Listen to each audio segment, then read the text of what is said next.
Wow. So apparently I'm live right now, so that's pretty cool. And I was going to do this on my Facebook page, but I figured, that I don't know. It might be. I'm just going to do this on my YouTube page and do another chat about it being 20 years since school finished on my YouTube on my Facebook page. So I'm going to do something which is probably a little bit odd, but then again, so am I. So, which is basically I'm going to be talking in an American accent because it sounds, I know it sounds corny, but for me it sounds a lot. I don't know. It just sounds cooler. I need to get some water. I'll be back.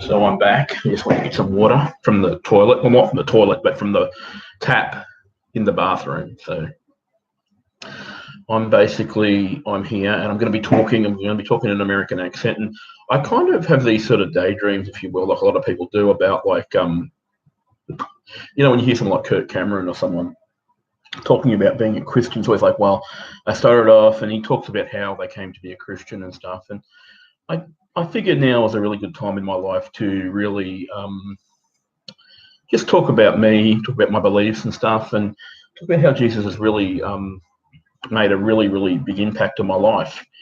And like I said, I'm going to speak American because I don't know, it just sounds cooler. I'm treating this as if I'm being interviewed by Barbara Walters or someone, which I'm not, but which is basically just me sort of talking about how I became, not my whole life story, but just how I came to be a Christian. And so I'm going to switch into American mode, which is a little bit weird, but that's cool. And hopefully I sound American. It just sounds more sort of posh if I speak American. So, okay. So, I'm here and I'm going to talk about my relationship with Jesus, which I don't know if people will look at me and they'll go, I wonder if that guy's a Christian, or I wonder if he's what his deal is. I don't know if people have those thoughts about me, but I know that, like, for me, um, I wasn't always a Christian. I mean, I always went to church, and I always, kind of thought, well, maybe there is a God. But then as a kid, church was seen obviously as, for me, it was like, well, we set aside one day to go to church. Are we supposed to worship God who we can't see? Are we supposed to worship him like during the week or whatever? What does that mean? What does God do for us? I often thought, well, if there is a God, well, why does he let people have these human problems like depression or whatever? And plus, back when I was young, I went to school, I went to church, and men were told to wear suits, and it was like I'd go home from church, and I was like, well, what have I really learned? I haven't really learned. I mean, in my mind, I hadn't learned anything. I just learned, well, God was good, Jesus was good, but how does that impact me? And then as time went by, and honestly, I'm nearly 38 years old, okay? And it was honestly just in the past 2 years that I've really, a long time, that I've really become more aware of Jesus and what he's doing for me and for humanity for that matter. I began to question things even as young when I was as young as 14. I remember my grandma died, and I remember thinking, I've heard people say, well, once you die, the old saying, life's a bitch and then you die. And I thought to myself, well, that's not really. I don't want that to be the case. I don't like the idea of when you die that's just it. You just turn to dust or dirt or whatever. I I like I thought, like, there's got to be more to this life. This particular world we live in as people have said to me, is kind of it's not good. Um, and I began to question, like, when I die, is that going to be it? And that didn't sit with me when I heard a lot of people say, well, when you die, you just die, that you'll never see them again. I thought, well, no, that doesn't sound right. And I started to think, well, what does God think about this? What does God, because God is the creator of all of us. So what does God think about when we die? And I read the Bible, and it's like, well, we're talking about the world, when Christ returns. And I'm thinking, well, what's it going to be? Is it just going to be like, if like a soldier of war comes home from army or whatever? And I started to think, I started to realize, well, hang on a minute, Jesus died for our sins. He died so that we can live forever. So even if we die in this life, when he returns, we'll be resurrected. And what about the people that died? Because for me, and I think most people, whether you believe in God or not, would agree with me that it doesn't sound very fun to just die, and that's it. You just die and you're the hell with you sort of thing. And I thought there had to be more to life than that. There's got to be more, because there's no satisfaction in this world as far as people are always trying to be number one, and I'm thinking, well, God's got to be more powerful than that. And I grew up thinking, well, obviously having that kind of view that, well, if God is so great, why do we have this human? I'm not a perfect person, and I think the thing that, at least the perception that I get sometimes, is that people assume, I used to assume, well, if you believe in God, everything's going to be sweet. But no, everything is not sweet all the time. For the most part, it is. But I have to endure. We're all human beings, okay? Even Jesus endured the human condition. He was someone who never married. He never had children. We're all Jesus' children in the traditional sense.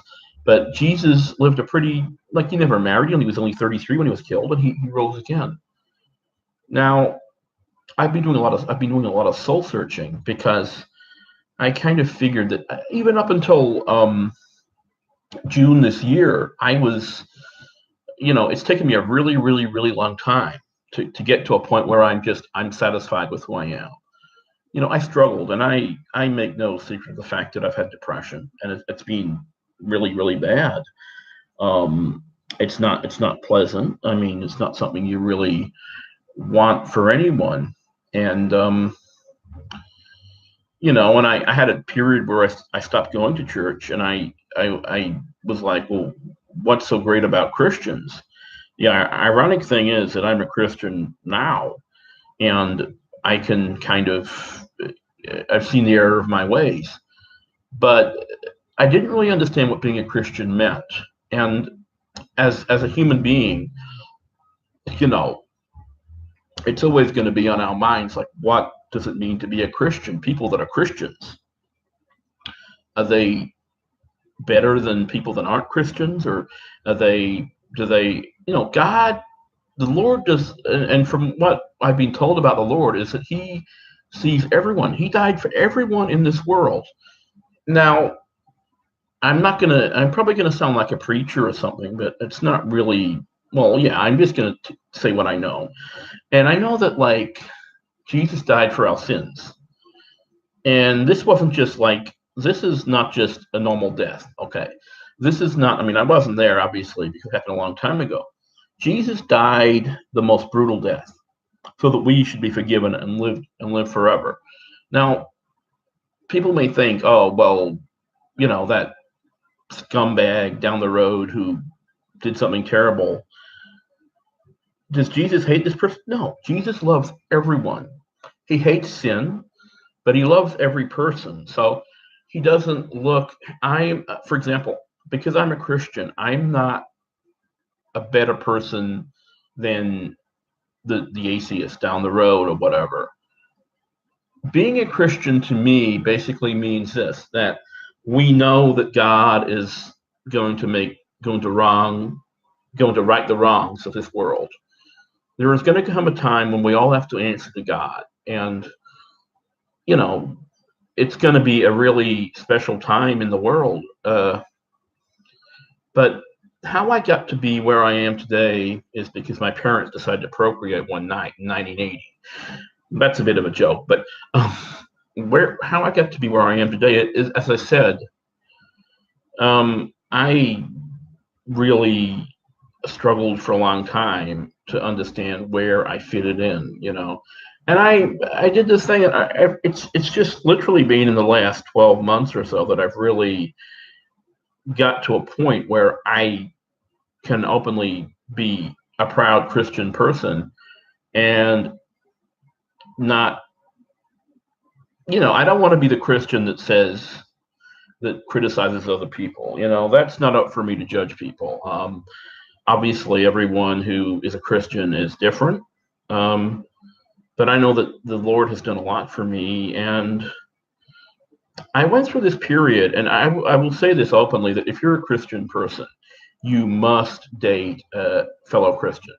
It just makes sense. And I dated actually two women that were, not Christian people, and not that they were bad people; they were lovely people. And I naively thought, okay, it doesn't matter that she's not a Christian.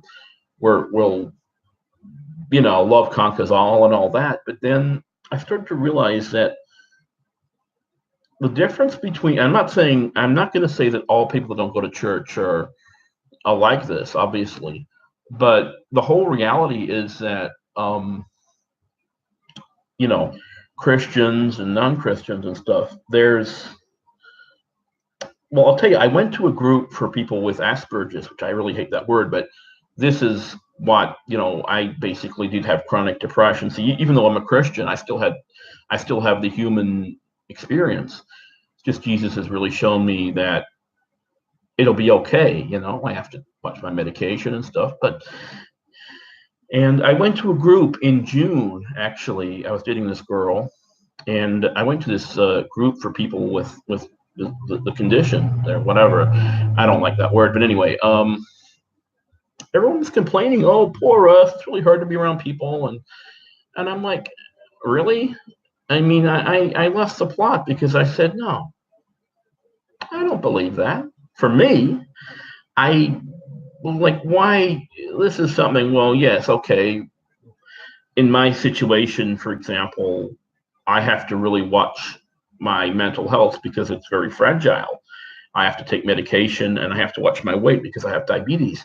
But I don't see it as being that we're in this elite group where the whole world is against us or whatever. And I actually started crying, which is very rare for a guy, a macho guy like myself or something like that, to do, because I got really angry because this is reality. Whatever it is, Christ has got a bigger plan for us. Now, I realize not everybody's at that level, but I kind of realize that there has to be more to life than this. That this world and all the falsities it has, that's temporary. Now, we can't do anything as people about the fact that the world is run by Satan. And I'm saying not that every bad thing people do is influenced by Satan, but the fact that in the world it's a different set of rules. In the world, it's Donald Trump or Kim Kardashian or whatever, but in God's world, it's about being humble. I struggled for a long time because I have basically, I wouldn't call them disabilities, but I have basically, I'm unable to drive, and I don't have children. I have a support worker. I'm not living the life of some guys my age. I mean, it blows my mind actually when I go on the train sometimes and I see these kids that are like, 17 or whatever.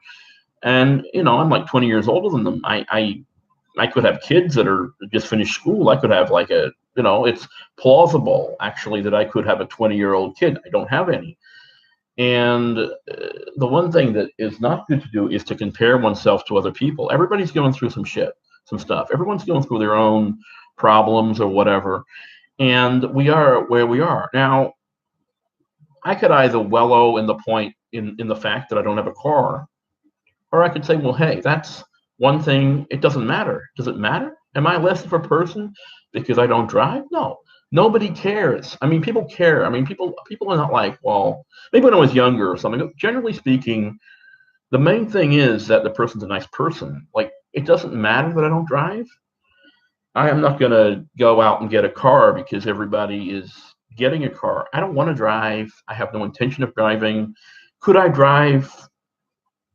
I don't know. I probably, realistically, probably not, because I would honestly go on record as saying that one of the reasons I don't drive is because I'm very, very fragile to depression and anxiety. And like, I feel, because of Jesus, I feel a lot happier. You know, I can get into that frame of mind where I'm feeling okay. But I it's not my dream to drive. You know, I don't think everyone's got like hobbies and stuff. And it's my whole life is about obviously being a good person and trying to stay sane. You know, I'm trying to be a sane person, and driving a car is not important to me. Also, I don't have children, but it doesn't matter to me. I don't want. I want to live life on my way. You know, my by my rules. My not I mean by God's rules, but you know, I don't want to be, just because everyone else has got kids. I don't want to have kids. I don't want to do what other people do. I want to be me, and that might be the Asperger side of me, whatever. But I don't. I don't feel, and I don't feel like a victim anymore. You know what I mean? If you don't, I can't really explain to you better. I had this amazing situation happen to me in August this year, actually. And if I can backtrack a bit, I'm not going to lie. I've had times when I've been suicidal. You know, that's real talk. You know, I've wanted to just die because I was in so much pain. Mentally, and it's a horrible, horrible feeling. It's not something that you'd want for anyone.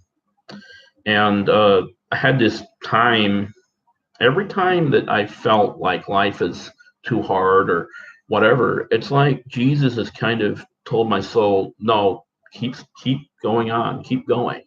I had a time, ironically, it's an interesting story. I had back in 2009. That's when I was 28. I turned 29 at the end of the year. In January 2009, I was really at my wit's end. I was mentally ill. I I was sick of feeling ill all the time. Um, I just I'd had enough, and I decided. Now this is really hard to say, but I decided that day that basically I was going to end my own life. I know this is pretty graphic, but this is how it is. So, you know, I go on the bus, and I'm supposed to go to church. Now, obviously, I can't kill myself at church because, you know, it's kind of the ultimate. That would be really weird and just wouldn't be right. And I didn't really want to die, but my mental health, and there are reasons for my mental health issues. It's some of it's genetic, but my mental health was really terrible. And I had planned on going to church, but in my brain fog, as it were, I caught the wrong bus, and I wasn't. How can I put this? I wasn't, and I ended up in the wrong area. I didn't go to church that day, and I was on the bus, and I had been so, my brain had been so fuzzy from all the the anxieties and things, that I actually hadn't remembered that I was supposed to you know go somewhere else. So I'm on the bus, and I thought, well, this is interesting. I was planning on leaving this world, and I didn't really want to leave, but the fear that I had was that if I did something crazy and I'd survive, then I would be in a wheelchair. I didn't want to die, but I didn't want to keep on living in this fog. And I ended up, just as I said, I ended up going on the wrong bus, and So this is interesting. I don't feel like going to church today. I don't feel like dying either. Obviously, I mean, I've had enough. I don't know. My brain's going crazy, and so um, I really took that opportunity, and I started to, and I got off somewhere. I got off, and actually ended up in Carindale, which is where church is now, but at the time, church was in Mount Gravatt. And I walked to this little park across the road from the shopping center. Well, it's kind of across the road. And it was one of those places where I'd been in the past. And I thought, well, this is the perfect place to end it all. You know, it's a nice park. Uh, if it was late at night, I could just go there and hang myself. Or this is terrible. I don't like talking about this, but it's true. And I'd rather just be honest. And during the day, as it turned out, there were a lot of people there. And I sat down and I looked around, and people were enjoying their days or whatever.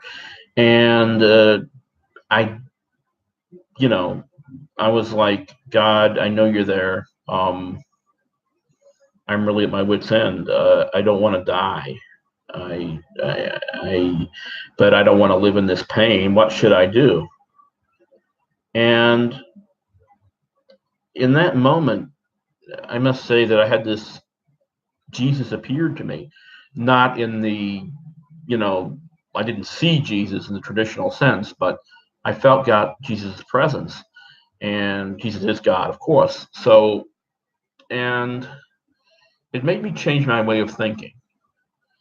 I'd had these problems. I'd had problems with depression, and I felt that being diagnosed with Asperger's was a real life sentence for me, and I didn't really understand what it meant. I mean, and you know, when they say you've got, like, if they say someone's got bipolar and the person doesn't feel, you know, in their mind that they're that different, but they have this label. I don't have bipolar, but well, maybe I haven't been diagnosed with it, but I did have quite manic depression, and it was just kind of like, well, hey, dude, and it's like God's voice said to me, you're a smart person. You're gonna be okay. You're gonna be fine. It's not your time to go yet. And I swear to you, that's what was said. And it was just a spirit, and it was just this notion that it wasn't my time to go. I didn't know what all that meant. It just meant that it was going to be okay. But it took me a really long time to get to a point where I'm totally at peace. And in fact, it was a lot of things happened. In April 2009, I started dating a girl called Karen Harris, who has epilepsy, and she was a little bit younger than me, and we dated. Karen was agnostic, I think is probably the proper term for her, and we dated for a while. She was a girl that I knew through TAFE when I was younger, and at that point, I kind of rebelled against church. I wanted to believe in God, but I was just sort of disillusioned by the injustices of the world and whatever, that I kind of mocked church. I didn't want to go to church. I felt, no, I don't want to go to church ever. I want to, and it was hard because, you know, people at the church were I was friends with these people, and you know, it's like when you, I don't know, it's like if you make a decision in your mind, you say, well, I'm not going to talk to these people again, even though they did nothing wrong. Their only crime was going to the same church as me.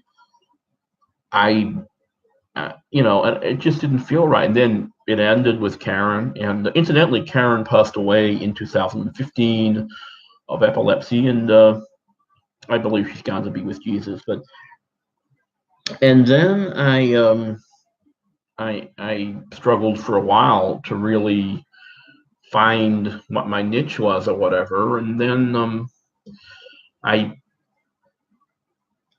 you know, decided, you know, I wasn't interested in religion because, you know, in my mind, even though God saved me that time, I'm still having these irrational thoughts, and I didn't realize that it was actually my mind that was betraying me, not God, because it was very hard. And the worst thing is my parents would always say, "Oh, you look so normal," or "You're a good-looking guy," and everything.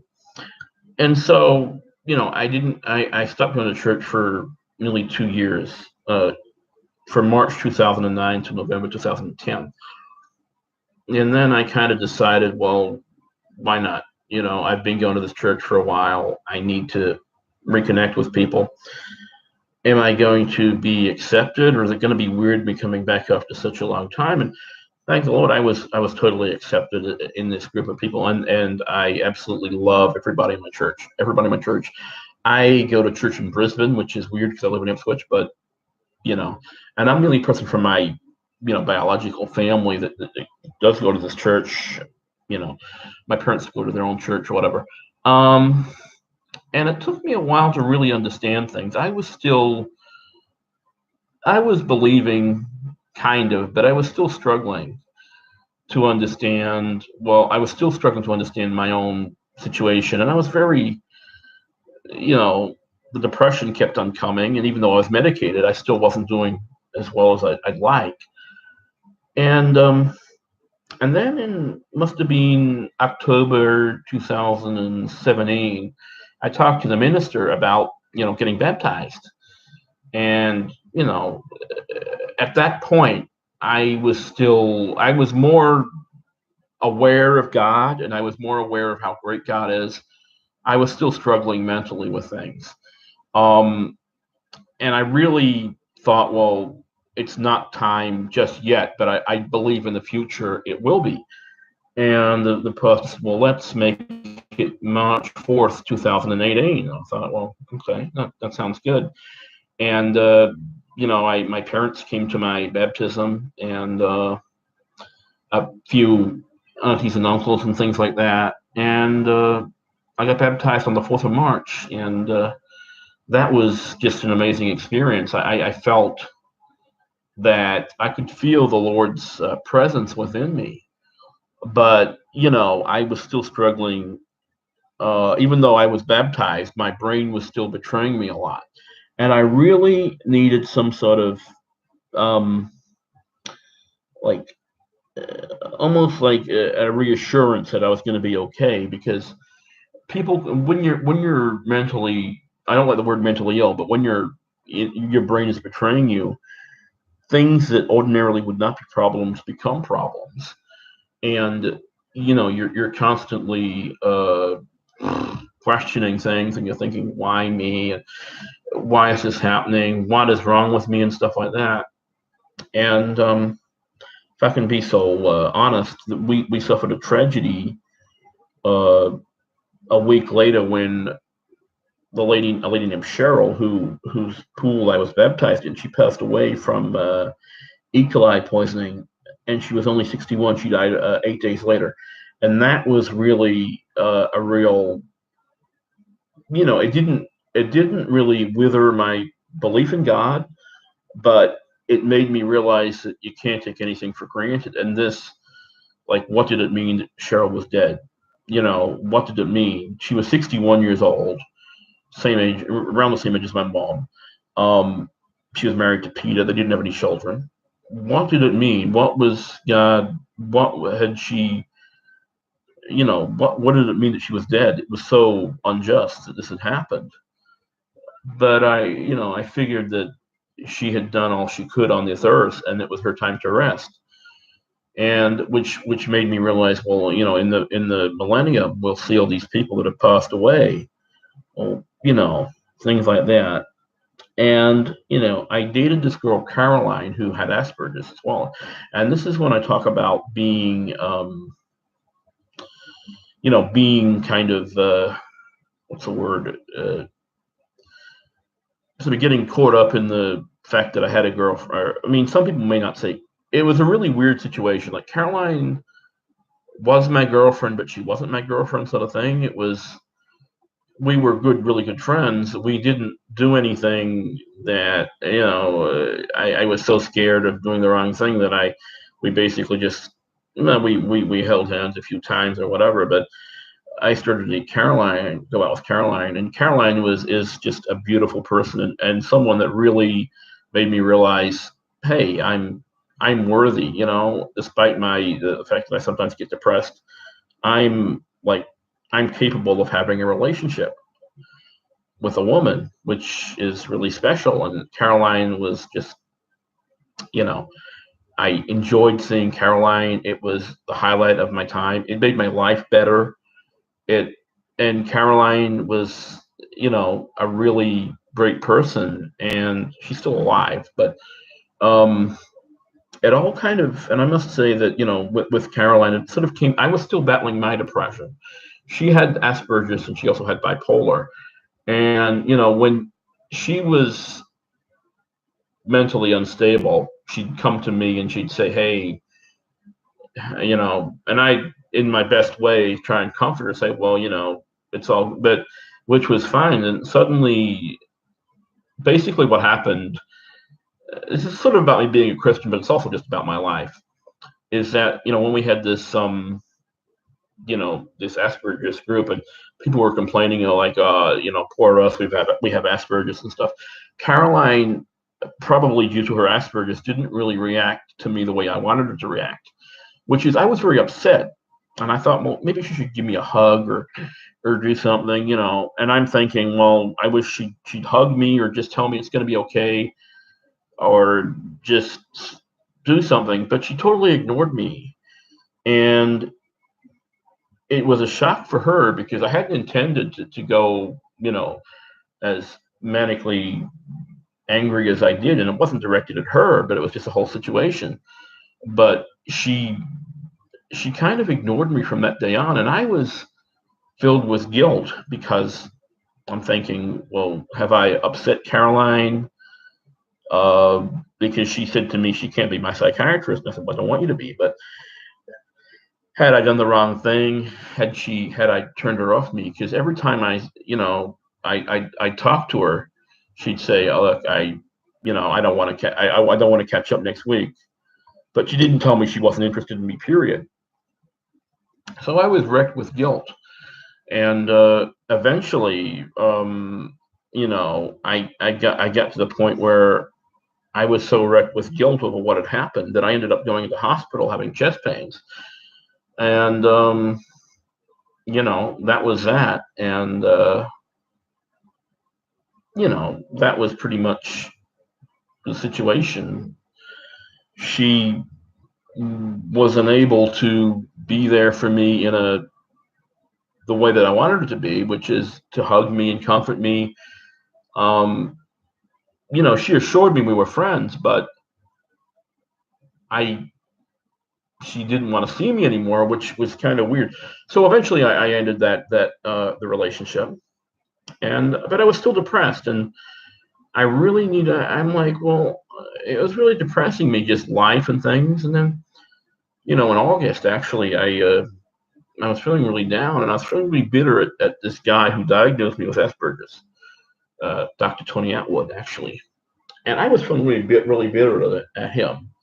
I didn't really want to feel bitter. I wanted some sort of closure. And so, and strangely enough, I ran into Tony, not literally. I saw Tony at the train station, and he, was unaware that I had, and he eventually became aware of the fact that I was a little bit angry at him. And he said to me, he actually shook my hand. And I thought, well, this is a guy who said I had Asperger's. He is treating me like a human being, which is really nice. I don't know if he realizes the impact of what he did. And he said to me, "Do you want to come and see me over, your mental health issues?" I'm like, I'd love to, because I'm not, I want to try and sort out my brain. And so I did go and see him in September this year, and I'm very pleased to say that I'm very pleased with the results of what I got.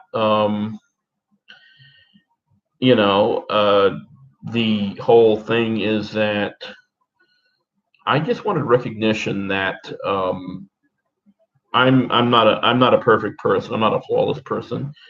If the situation is that I am Asperger's or whatever, what does that mean? How can I improve the situation? And he did say one of the things that people like myself, in my case, are susceptible to is depression, which is not really a big surprise. So he suggested doing more exercise. which I thought was just a great idea, helps decrease the anxiety. And I said to him, I feel, I'm happy with who I am, but it's just sort of, what does this mean? Because I certainly don't feel like an autistic person in the traditional sense, obviously. And he went on to say there are different types of Asperger's or whatever, or autism or whatever you want to call it. And there are people that are like let's say level 10 that are, quite impaired. And, I'm certainly not like that. I'm at level 1, which is the highest functioning form. And I can live with that.